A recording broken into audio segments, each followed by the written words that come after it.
I was 9 when I first told my mom, like, hey, I think I like girls, like, and she wasn't with it. Like, she was so like, you don't know that. You're too young. You don't know what you like. It taught me two things. Number one, adults are not to be trusted. And number two, my own mind is not to be trusted. You are not welcome here as you are. If I'm a gay kid, why can't you place me in a gay home? That's beyond discrimination. That's just pure hatred.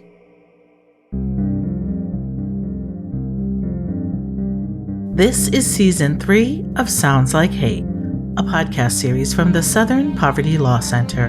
I'm Jamila Paxima. And I'm Yvonne Laddie. This season, we are examining the rights and lives of individuals who too often have difficulty being accepted for who they are. People who still, despite decades of civil rights battles and triumphs, are forced to continue to demand equal rights and protections promised to all Americans. In this season, we travel to Arizona, Florida, Georgia, and Pennsylvania. We will meet folks who say modern-day laws and policies continue to hold them down from living a life of full potential. For some people, discrimination and hate is experienced in overt actions. Other times, oppression is subversive and destructive. These are the stories we've been investigating about individuals fighting for each other's rights. In part 2 of Fostering Hate, we look at the lives and rights of LGBTQ foster kids who some say experience hate in the form of public policy, a lack of understanding, and inequity in access to serve the best interest of these disenfranchised children. We will hear argument this morning, Fulton versus City of Philadelphia. In our last episode, we closely examined a landmark foster parents' rights case reviewed by the Supreme Court. A unanimous ruling in favor of a Catholic foster care agency in a dispute against the City of Philadelphia. In June of 2021, the highest court granted Catholic Social Services the right to refuse to work with LGBTQ foster care parents. This was a big day. The ongoing questions about religious freedom and LGBTQ rights break these two decisions. As we research this case and attacks on LGBTQ foster parents' rights, we also became aware of the vast challenges and discrimination LGBTQ foster children experience.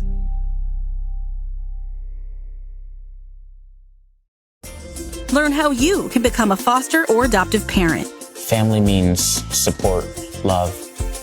You can all get along and never give up on each other. Visit adoptpakids.org. We return to Philadelphia with the story of a former foster child. My pronouns is always my name. My pronouns is Azir, and I'm me. That's Azir Szilard. Azir is a 24-year-old pansexual, gender-fluid, non-binary person. Azir entered the foster care system in Philadelphia at the age of 4. Sexually, physically, just getting abused. Like, my mom would put beer in our sippy cups and our bottles like it was regular. Azir and Azir's siblings were living in an abusive home with their biological mother. I remember my older brother getting taken first. I remember like a couple months later, me and my little brother got taken on the same day. 4-year-old Azir and 2-month-old younger brother Kamal were placed in the home of the Szilards, 2 adults with a lot of experience in raising foster children. The Szilards are a pretty interesting bunch, if I had to put it into words. That's Tanisha Szilard. In 2003, when she was 25, Tanisha became Azir's foster sister. Together with her mother, Linda Szilard-Luby, who was 42 at the time, they raised the children. The mother-daughter team attended foster parent training offered by the City of Philadelphia. Linda Szilard declined our invitation to an interview for health reasons. Her daughter Tanisha is speaking on the Szilards' behalf. My mom came home, brought them with her, and, we're introducing, I'm holding Kamal and was just sitting quiet. And who? Azir. as you guys refer to him, her as Azir, them as Azir. I still call her. It's just in my head, and I guess I said Tanisha, or T, still refers to Azir by what Azir and other trans people refer to as their dead name. T also uses she, her pronouns to refer to Azir, though Azir no longer uses this name or pronouns. Azir has let us know Azir does prefer for Tanisha to use their dead name and pronouns she, her. For our reporting, we will be using Azir's chosen name and bleeping any mentions of the dead name. Was very parentified, even at 4.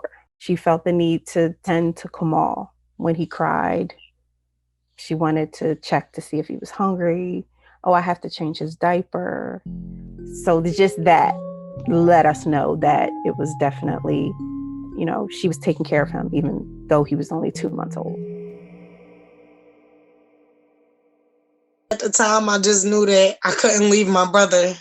Before being placed in the foster care system, Azir's mother asked then 4-year-old Azir to promise to always take care of Kamal. I made a promise to my real mom that I was going to make sure my little brother was okay. 4 years later, when Azir was 8, Linda Szilard gave Azir an ultimatum. Fostering is meant to be temporary, with an average foster placement lasting about 2 years. She never intended to adopt the kids she fostered, but she also didn't want to split up the siblings. She set me on the bed. She like, what do you want me to do? Now I could keep y'all both, or I could send y'all back and y'all might not be together. So that's where I feel like, I'm sorry. It's okay. You were 8 years old making a lifetime decision. I'm sorry. I knew that I had to make sure he was okay. And that was always my main focus. Azir and Kamal stayed with the Szilards as foster kids for many years, and after about 4 years, they were adopted. But the trajectories of these two siblings, raised together in the same home, ended up starkly different. Kamal thrived and at 18 enlisted in the military. He going into the Air Force, the full thing, like, I can't be more proud. Azir, despite being raised by the same family, was struggling at home and school. Azir began to face bullying due to perceived sexual orientation. I got bullied for being gay before I even came out the closet.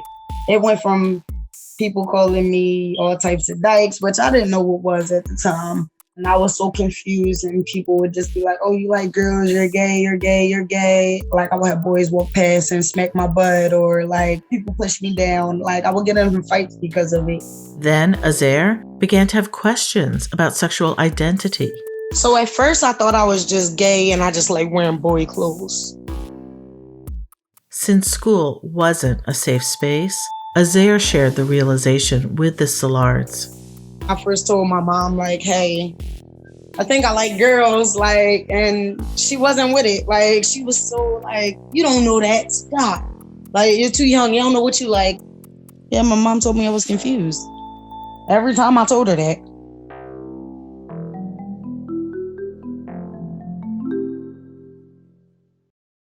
There's a whole bunch of trainings, but one was about LGBTQ foster youth coming to live with you. Around 2010, more LGBTQ couples like Lou and Michael Gromiller of Philadelphia were becoming foster parents.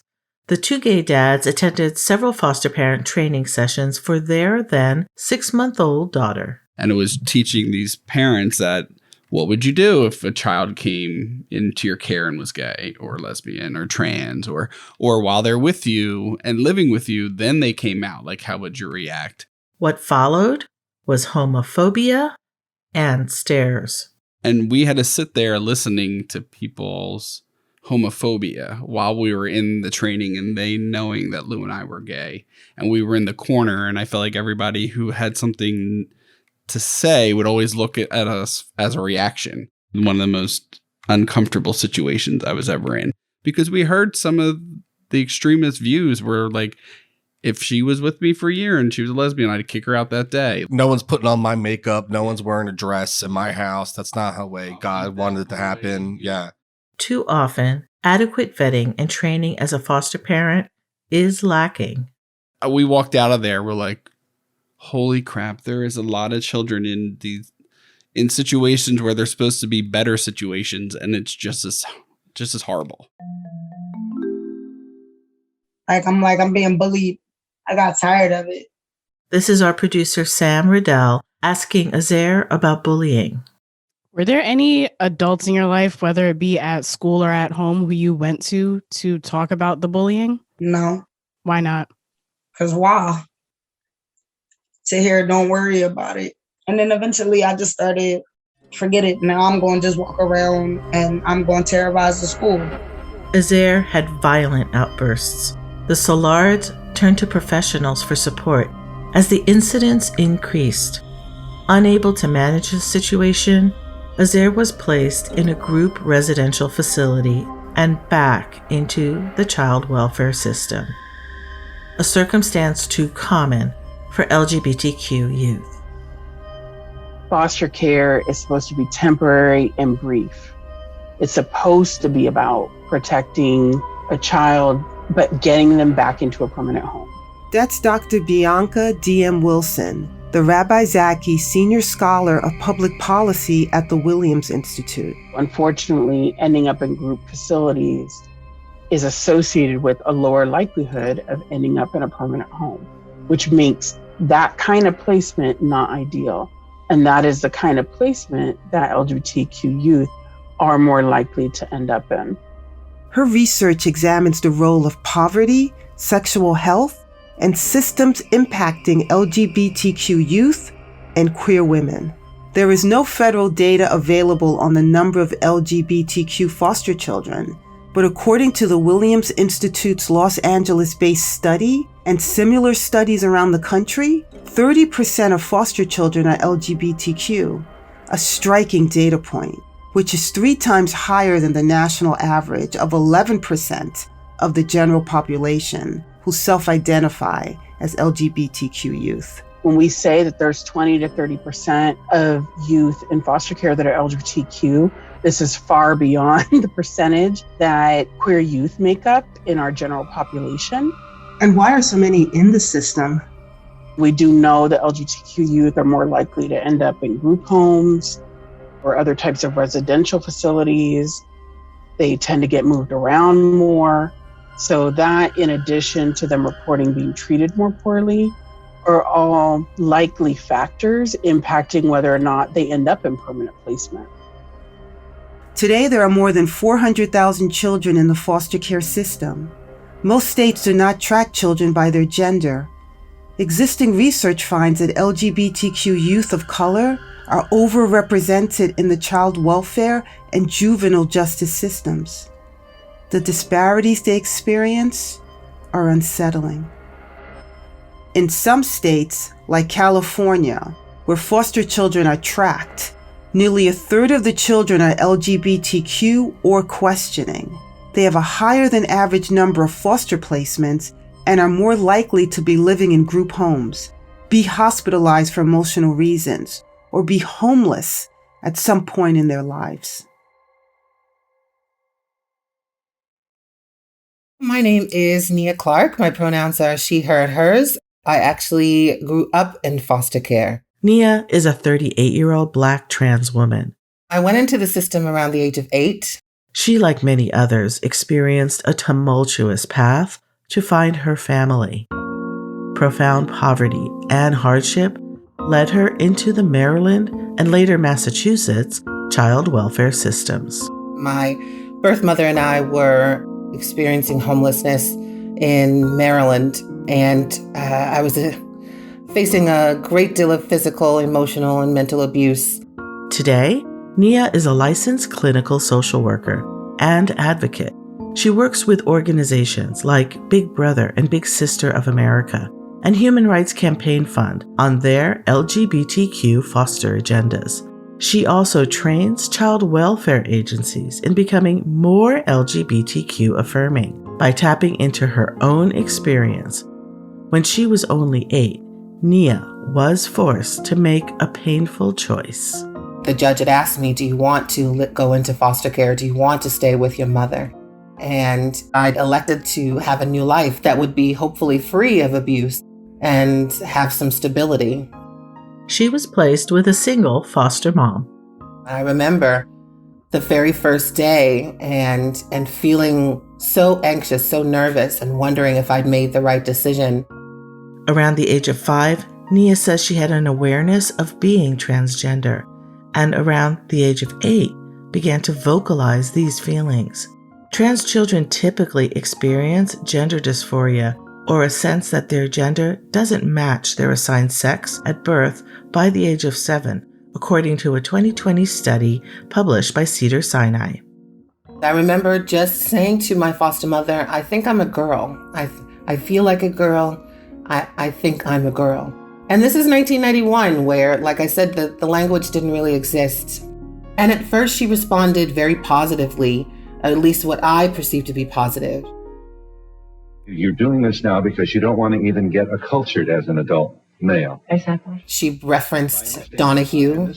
Donahue was a popular mainstream talk show hosted by Phil Donahue in the late 1980s and early 1990s, and it featured a number of trans women. It was the start of an early conversation about the challenges of being trans. It also played right into all sorts of sexualized stereotypes. So you always walked with I'm not making fun, I want to understand. She, I say respectfully, is used to this. What I gathered from that conversation was I would be safe, that I would be affirmed, that this was a soft place to land. Within maybe 1 or 2 weeks, I learned differently. Having a sex change, and I said, hey, that's your body. You're still going to be part of my family. You're still come on. You didn't say that. Yes. After you fainted, you said that. The show's stereotypes about trans people led to harmful ideologies among some members of his vast audience. My foster mother had me placed in a mental institution where I would spend 6 months until I was able to no longer express or voice any sort of gender nonconforming behavior or feelings. For decades, lesbian, gay, bisexual, transgender, and questioning youth like Nia have experienced far more harm than acceptance. Mental health issues plague far too many queer youths, both in and out of the system.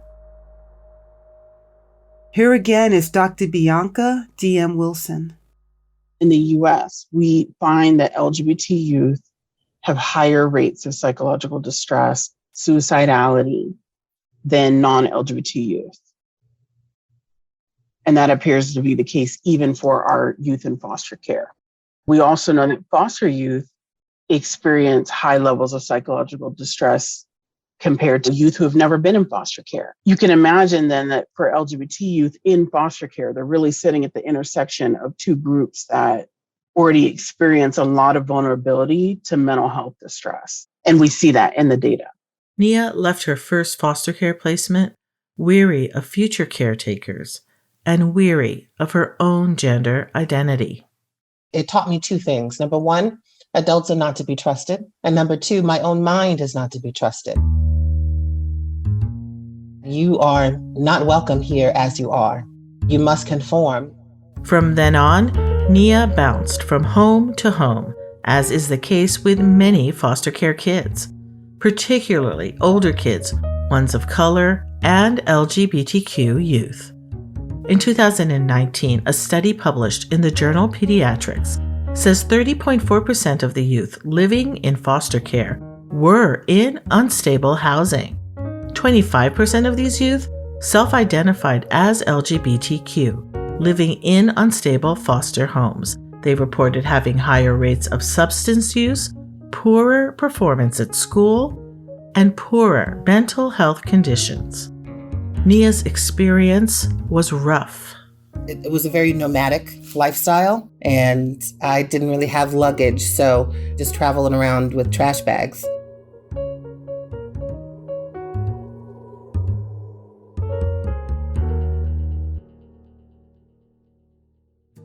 Are you enjoying this programming? You can support this project right now, along with all the important efforts of the Southern Poverty Law Center, a nonprofit organization that works to dismantle white nationalism and bolster our inclusive democracy.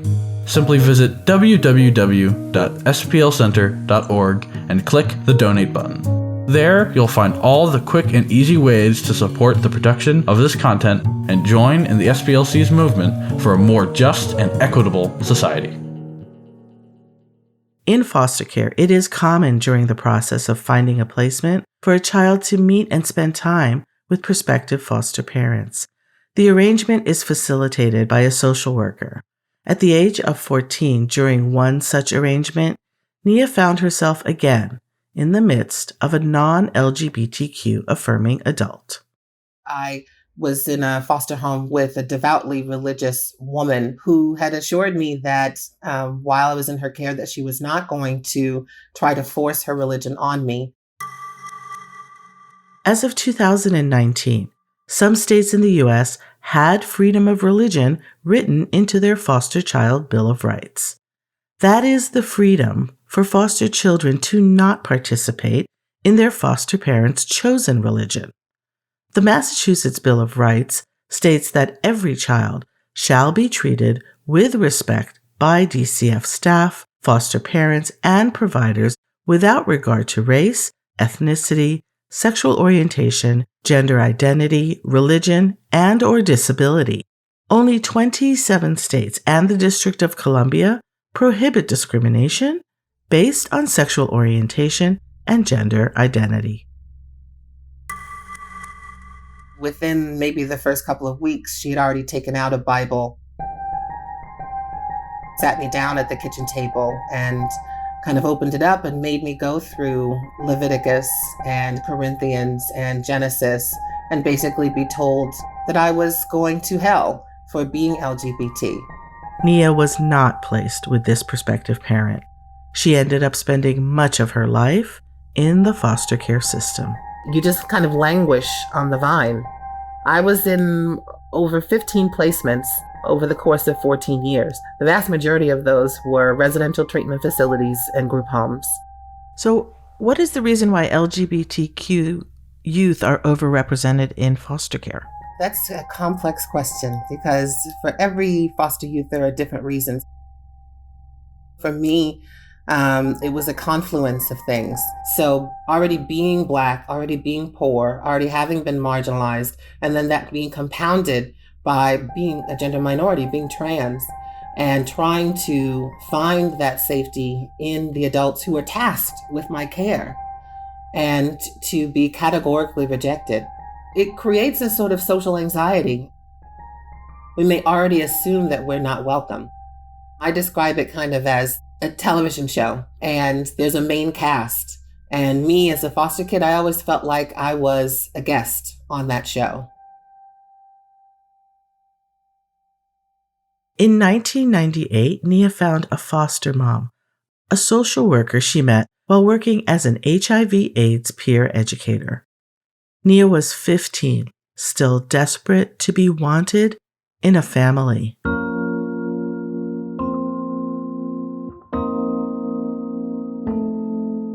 She was very down to earth. This woman had heard all of these harrowing stories, and she decided she wanted to be my foster mom.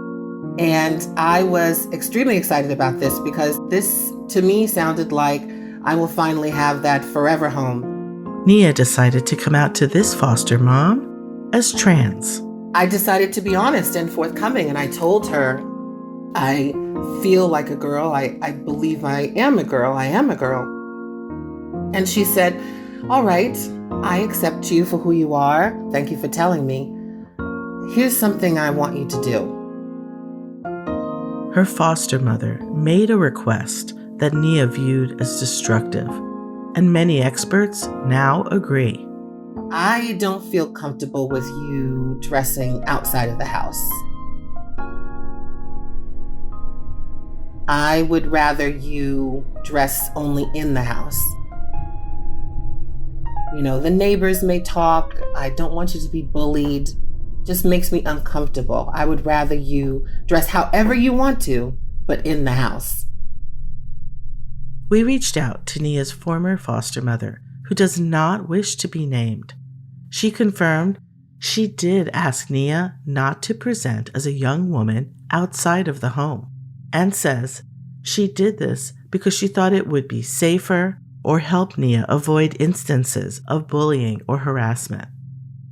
She also admitted to being undereducated regarding transgender identities during the time in which she fostered Nia. Nia, whose life work is now to educate people on how to better serve LGBTQ youth, says her foster mother's request was harmful. What this taught me was that in order to have that safety, permanency, and well-being, that I had to compartmentalize my identity, that my identity had to be something that was so clandestine, so secret.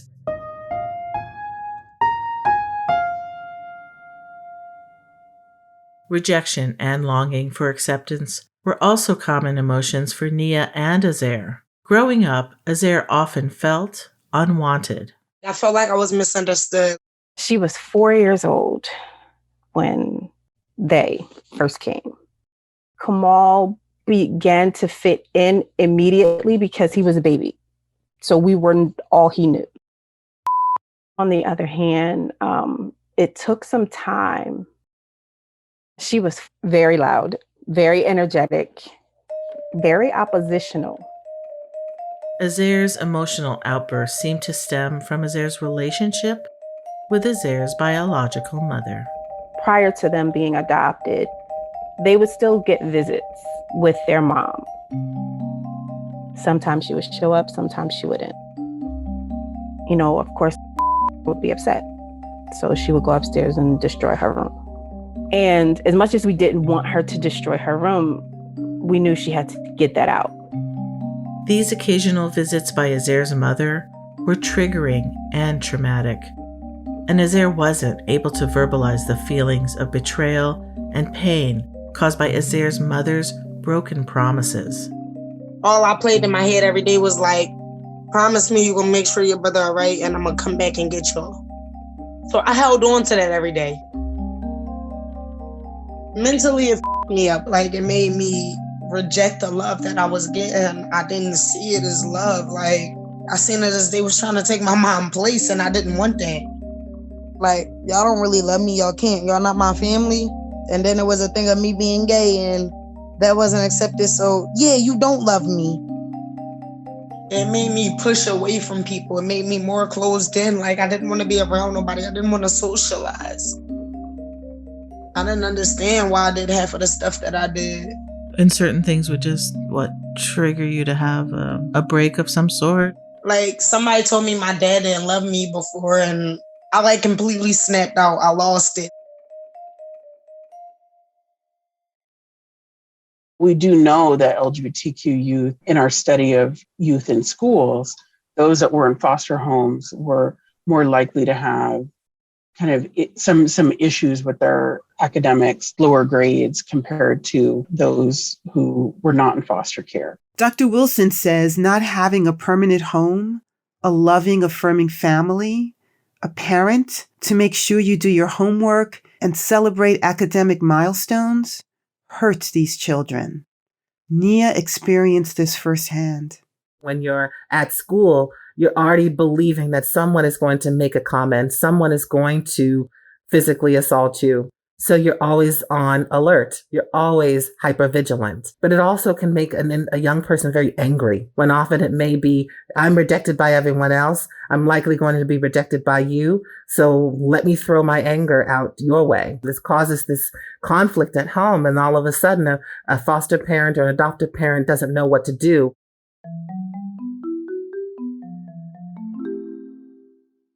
In your trainings, this happened at different times because your mother was probably trained before you. Did they talk to you about sexual identity and foster children? Not so much. It was more so a training in not imposing our views onto the foster children. So whatever it is that they presented, whether it was something to do with their gender or religion or what have you, accepting where they were.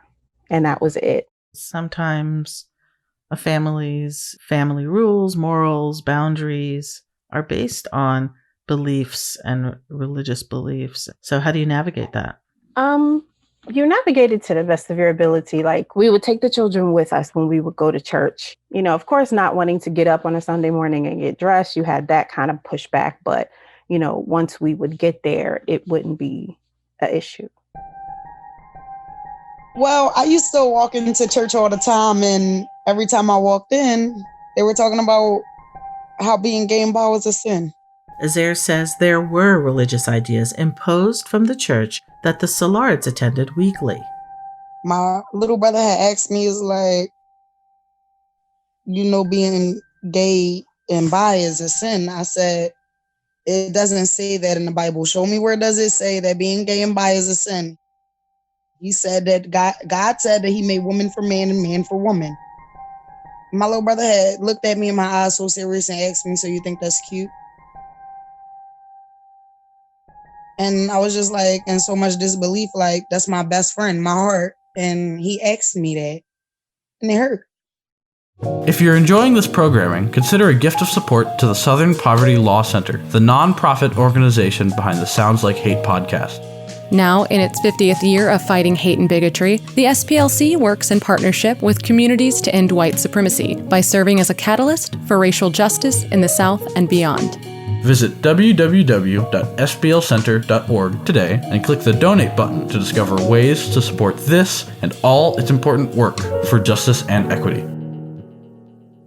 Azair felt betrayed by Kamal and the Salards. That played a part of me thinking that you don't really love me because you can't accept this. You don't understand this. And if you love me, you would understand it. It was also during this time that Azair would get into physical altercations at school. She would get suspended from school for fighting. Eventually, I got in a fight with the head of the football team. Because after you beat the head of the football team up, it's no talking. She didn't spend as much time home because from 9 to about 16, she was in and out of residentials. In Philadelphia and neighboring counties, as in most communities, there are residential treatment facilities for children with behavioral and mental health challenges. They are commonly referred to as placements or residentials. Children both in and out of foster care can live in these facilities. It is where perceived, quote, problem or troubled children like Azair end up. Those keywords like, oh, I'm going to kill myself, or saying she's going to hurt somebody else, those types of words being used. So she had some hospitalizations that would lead to residential stays, and she could stay there anywhere from 2 weeks to 4 months to 6 months. I would probably go pick up a pair of scissors and go cut my arm so I could go into the hospital or something. Like, I would consider them my safe havens. We had game rooms, eat what I want. Like, we ordered out. It's a kid's dream. Like, forget school. I can't sit no 8 hours in the classroom, but I could do this 1 hour of worksheets before we go to the game room. Dr. Wilson says poorly trained staff at these facilities has a detrimental effect on LGBTQ foster kids. Based on our work, clearly training is a component, right? Staff talk about other staff not being well trained, but training is not the only issue. They also talked about staff who simply have religious beliefs that being gay, being trans is not okay, that they don't think it's a thing, that they have biases against the youth, they have biases against the prospective parents. And staff in that study talked about, one-shot trainings can't be everything. There has to be like an ongoing structural support for serving LGBTQ youth. The facilities are like dorms. There could be dozens or 100 youth in a facility.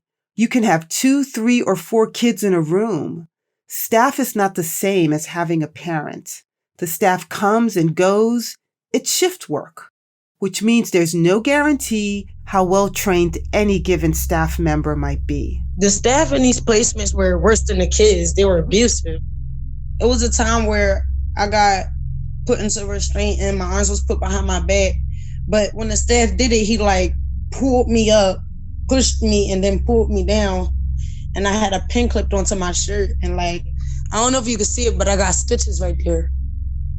They had to give me stitches. My chin bust open. So my whole white shirt was red. You lucky if you make it out there alive. Some people don't. I had a friend that died in one of them. One that I had just got discharged from. I was at Wordsworth. And did you guys hear about the kid getting killed in Wordsworth? A student at the Wordsworth Academy in Winfield Heights is dead. His name was David. They put him in a restraint and he was telling them that they couldn't breathe.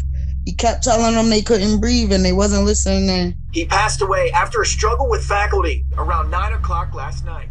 In 2016, David Hess, a 17-year-old boy, died in a struggle with staffers at Wordsworth Academy. He was pinned to the ground in a headlock before he lost consciousness. They was on the 4th floor, I was on the 3rd floor. Both of the brothers was upstairs. His brother came home a week after he died. I came home a month before that.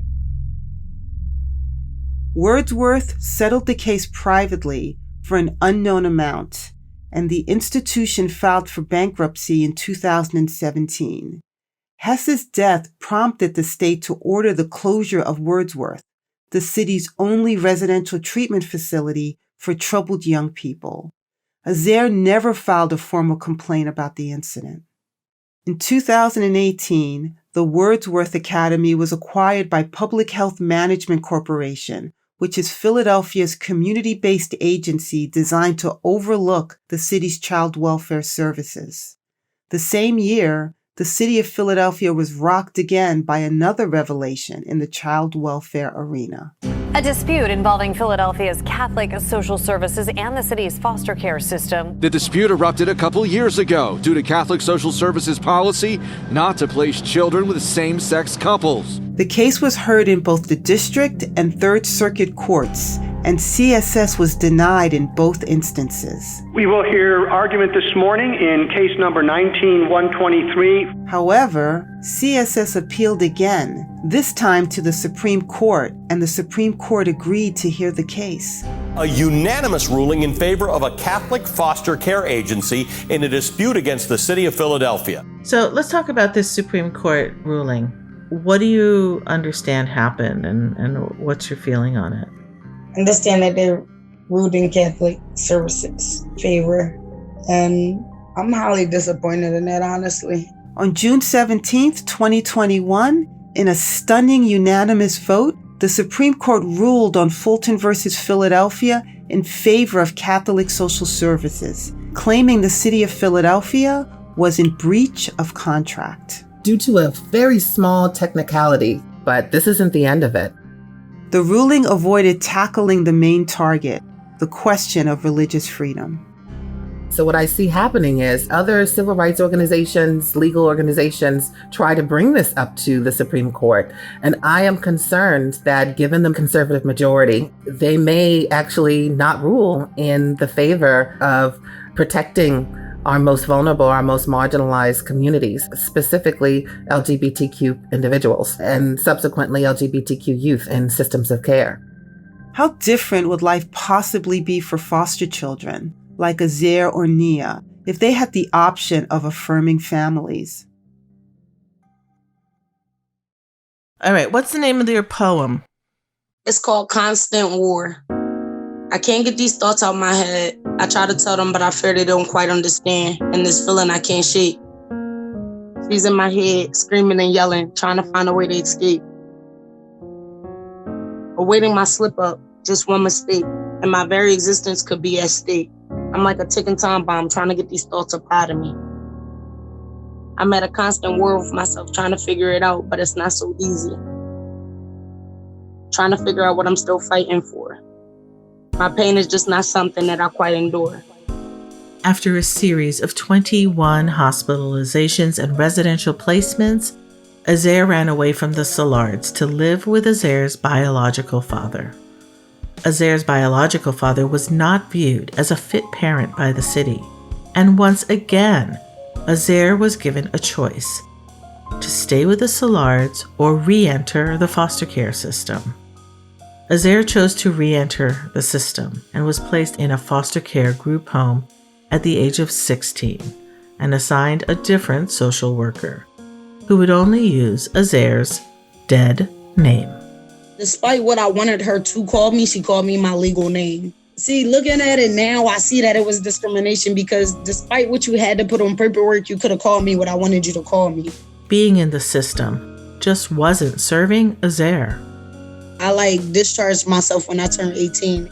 At the time, Azair had finally begun to accept and openly assert Azair's gender identity and sexual orientation.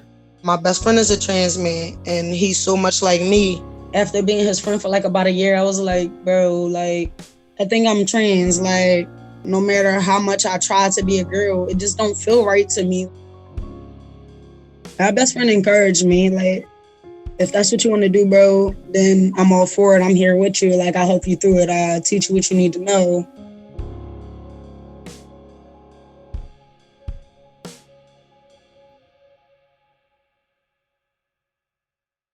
Azair, much like Nia, found solace after aging out of the system with a newly found queer-affirming chosen family.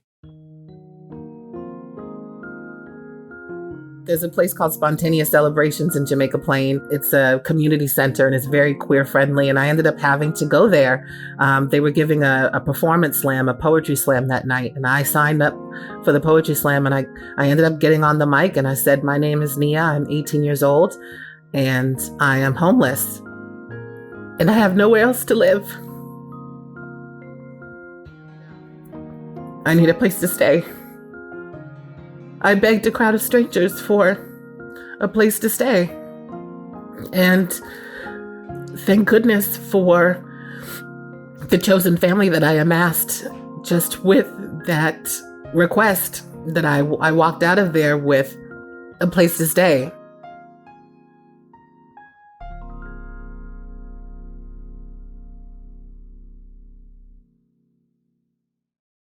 The Salards relocated to Georgia.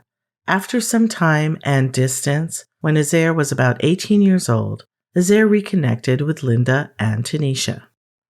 Azair was working in a coffee shop which employs foster youth and former foster youth in Philadelphia. I actually created the drink and it was called the Drizzy Shot. Now, back then I was going by Andre, so the Drizzy Shot was named after me. The Salards were completely unaware of the name change. When we got there, she came outside and she directed this to my mom. She said, Mom, don't call me here because they don't call me here. They don't know that's my name. And my mom was like, what? What are you talking about? My mom and my sister called me. Nobody in the job knew my real name except for my bosses. So when we went in, introduced us to the owner of the store and then the other peers, the other employees there. And my mom said something and called her and they all looked like, oh my God, that's your name? And I think thought my mom would do that because she was like, oh my God, I knew he was going to do that. And she started laughing and everybody else started laughing. I chuckled, but I'm thinking to myself, were you serious in not wanting her to call you? And are you laughing just because you want to laugh it off and move on? That type of thing. But she never brought it up again. She just let it go. Since then, Azair has made both names, Andre and later Azair, public on Facebook for Tanisha and other family members to see. It's just something that I've learned to ignore. Does it hurt you to hear those other names? It don't, depending on who it is. If it's my mom's 65, you see what I'm saying? So she's stuck in her ways. That's not changing. And that's my mom. So the thing that's constantly on my mind is making my mom happy, making my mom pleased, like making my mom proud of me. So it's hard. Tanisha says her mother, Linda, has a difficult time accepting any LGBTQ identities. I think my mom, she has a hard time with it. She has a hard time with it. My daughter has a girlfriend and she has a huge heart. She has the hardest time with that. I'm completely fine with it. I could care less. If she chooses to be trans, if she chooses to, be, it doesn't matter to me. Whatever makes her happy, I really don't care what she is. Tanisha says Azair has never come out to her as trans. She's never introduced me to Azair. She's never said to me, this is who I am. It's like I found out when I looked at her Facebook page that she just changed her name. And that was it. Azair says T is the person who knows Azair best. Today, she is a social worker.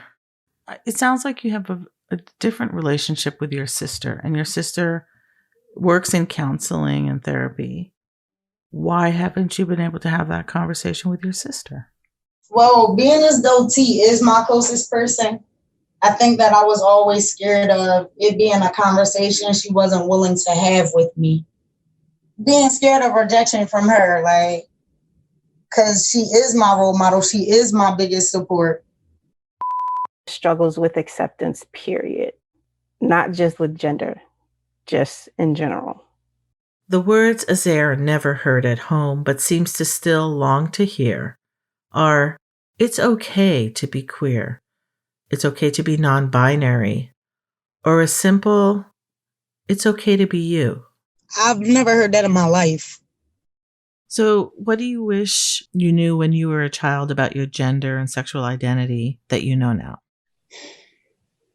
I wish that I could have just been accepting of it since day one, that I figured it out. I feel like I shouldn't have had to hide it from the world, of the fear of being bullied for it in school, or the fear of being told to shut up because I don't know what I like. I feel like I should have been able to come out when I felt like I was. Azair, like so many foster kids, never had the option of an affirming LGBT or queer-affirming family, which Azair believes would have made a difference. But in all reality, that child might already be gay, so why not? At least that parent will easily better help them understand. Or maybe later on down the line when they turn 15 and want to say that, hey, I'm gay, they don't want nobody to tell them to shut up because they don't know what they're talking about. Instead, they want somebody to accept them with open arms. Why don't you place kids in gay homes? Why? If I'm a gay kid, why can't you place me in a gay home? That's beyond discrimination. That's just pure hatred. What we're seeing over the course of the last 5 years are escalations in attacks from state lawmakers on LGBTQ people, particularly on trans youth. It makes me sad that some politicians use trans kids like me to get votes from people who hate me just because I exist. The attacks on LGBTQ youth rights are at record numbers.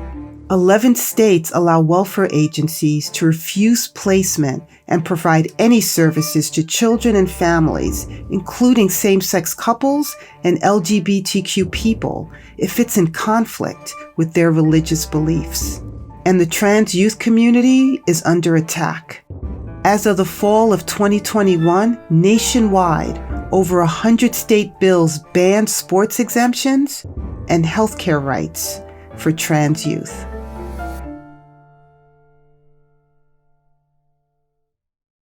Nia has dedicated her life to educating agencies across the country to affirm and transform their training of foster parents. So what does an affirming foster care agency look like? It's an agency that, makes sure that when they're meeting with a young person for the first time, that they're actually asking questions around sexual orientation, gender identity, expression. It's being able to ask during even the screening process, how would you respond if your young person actually came out while living with you? Are they making sure that the parents that they are recruiting are not just cisgender heterosexual? being intentional about their recruitment efforts with LGBT parents. So they already know what it's like to have been marginalized or to have been treated differently. There's empathy there that they have, that parallel there that they can have with a young person. They know what it's like already to cultivate chosen family. What most aggravates me is that we're still having a conversation just around acceptance. You accept them because they're already in the system. The conversation now needs to be, how do our practices affirm these young people? How do these practices and policies make sure that these young people have the most healthy, experiences in foster care so that they can actually be productive members of society, so they can actually have a foreseeable future? That's most upsetting to me, is that we're still having this conversation around basic acceptance. One of the last times we caught up with Azair had unexpectedly developed a newfound interest in attending church.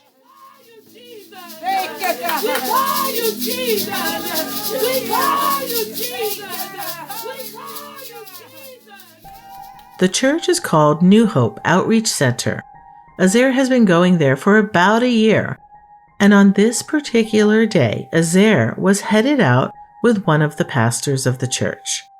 This is our producer, Sam Riddell, asking questions. So does this new church, there's no discrimination? Is there open affirmation? Is there, we love gay folks, we love lesbian folks, we love trans folks? Or is it just, you can come in the door? We love everybody. And everybody is everybody. You feel it. You feel it.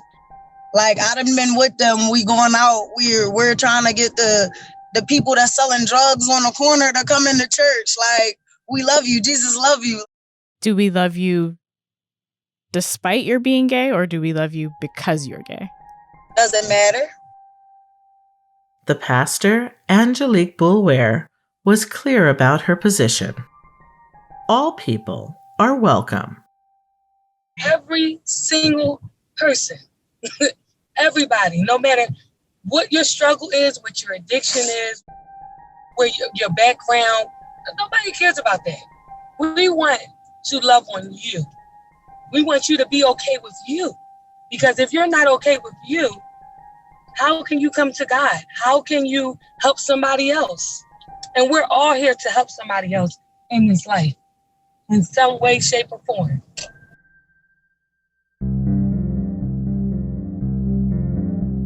It's not clear if Catholic Social Services will be back in business, or if the City of Brotherly Love will rewrite its foster parent policy. On the next episode of Sounds Like Hate, Part 1 of The Unwelcome, armed militia groups on the Arizona border stalk migrants who walk the hot desert seeking refuge. They destroy water stations managed by humanitarians. Our own government, or Arizona Republicans and Democrats, are running cartel water stations behind the checkpoint to help anyone who wants to fill up their black jugs and make it around this checkpoint with the bag full of fentanyl, with the unaccompanied child, with the female sex traffic victim, with the cheap labor, with whatever it is. Show me something that says this is a crime. Then we have a crime we can work and investigate. But what scares me is that they use the language of violence, they have the images of violence. These are complicated stories about people who fight for their truth. Those who are demanding, affirming policies which will not rob children of their power, nor strip any American of having equal access, influence, protections, and voting rights. If you know someone who has experienced a hate incident or crime, please contact the appropriate local authorities or elected officials. You can also document what happened at splcenter.org. This is Sounds Like Hate, an independent audio documentary brought to you by the Southern Poverty Law Center, produced by Until 20 Productions. I'm Jamila Paxima. And I'm Yvonne Laddie. Remember to subscribe to find out when new episodes are released. Please rate and review. It really helps. And thanks for listening.